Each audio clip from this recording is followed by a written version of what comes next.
আমরা জানি যে শুধুমাত্র আমরা যদি বলি আমরা হিন্দু হিসেবে অমাবস্যাটাকে পালন করি না জানি, আপনারা কৌশিকী অমাবস্যার স্টোরি অনেক সময় ত্রিপিটকে পেয়ে থাকবেন। ভীষণ স্ট্রং, হ্যাঁ ভীষণই স্ট্রং। এবং সেই পার্ট আমার মনে হয় যে কৌশিকী অমাবস্যার আগে আপনি পরপর দুটো অমাবস্যা পালন করুন, কৌশিকীকে 3 নম্বরে রাখুন। লাইফে মোড় যদি ইউটার্ন না নেয়, আপনি যত প্রবলেমে থাকুন, যত সাড়ে সাথী আছে, মানে যা যা আছে লাইফে ধাইয়া টাইয়া থেকে যা যা হ্যাঁ একদম। এবং আপনি দেখবেন যে 3 নম্বর অমাবস্যাটা থাকবে 3 নম্বর অমাবস্যাটা থাকবে কৌশিকী অমাবস্যা।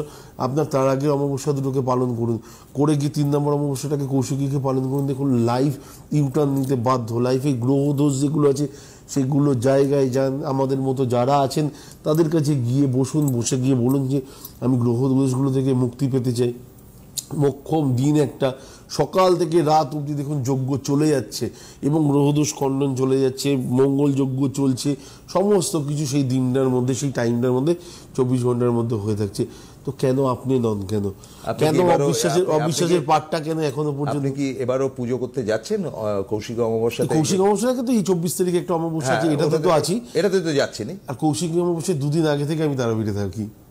আচ্ছা, হ্যাঁ মানে ওখানে ঢোকা থেকে শুরু করে ওখানে জায়গাটাকে সমস্ত কিছু চেঞ্জ করা, এভরিথিং মানে করে টোরে সমস্ত কিছু করে কৌশিকী অমাবস্যা সবসময় আমার কাছে একটুখানি আলাদা মর্যাদা। এবং আপনাদেরও আমি বলে দিই যে কৌশিকী অমাবস্যা কিন্তু সাংঘাতিকভাবে আমাদের দেবাচার্যজি পালন করেন।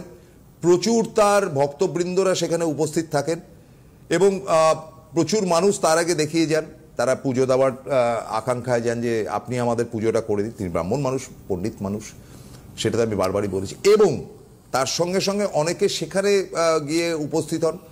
উপস্থিত হয়তো সবার পক্ষে যাওয়া সম্ভব না, শ্রাবণ মাস, কষ্ট হয়, সেটাতে আপনাদের কষ্ট করে যাওয়ার প্রয়োজন নেই। কিন্তু আপনারা ওনার সঙ্গে সরাসরি যোগাযোগ করে আপনার সমস্যা কি সেটা উনি বিস্তারিত জানবেন। সমাধানের পথের জন্য তো উনি আছেন একদম, তো সেটার জন্যই তো উনি আপনাদের পাশে দাঁড়াবেন। কিন্তু এই দুটো অমাবস্যা কিন্তু মিস করা যায়। এবং অনেকেই বললে কি জানেন তো, আমি একটা জায়গায় পড়ছিলাম যে কৌশিকী অমাবস্যা ক্ষেত্র বিশেষে কালী পুজোর অমাবস্যা থেকেও পাওয়ারফুল। না আপনি একটা জিনিস দেখবেন, কৌশিকী অমাবস্যাতে তারাপীঠেই স্পেশালি লোক থাকে মিনিমাম 17 থেকে 18 লক্ষ। কত?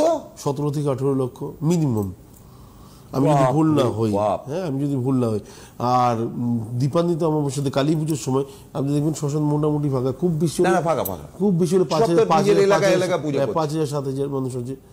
তো ডিফারেন্স হচ্ছে এইটা যে কৌশিকী অমাবস্যা সত্যিই গুরুত্বপূর্ণ এবং কাজে লাগান। বারবার করে বলছি, পরপর আগের দুটো অমাবস্যাকে কাজে লাগিয়ে গেলে পরে আমার মনে হয় যে মানুষের আর পিছনে ঘুরে তাকানোর কোনো সম্ভাবনা থাকে না। আজ অবধি বহু মানুষ আছেন যারা প্রথমে মানতে চাননি, পরে হয়তো মেনেছেন। আপনারাও মানবেন, আগামী দিন অবশ্যই মানবেন। বিশ্বাস রাখুন, অবশ্যই মঙ্গল হবে।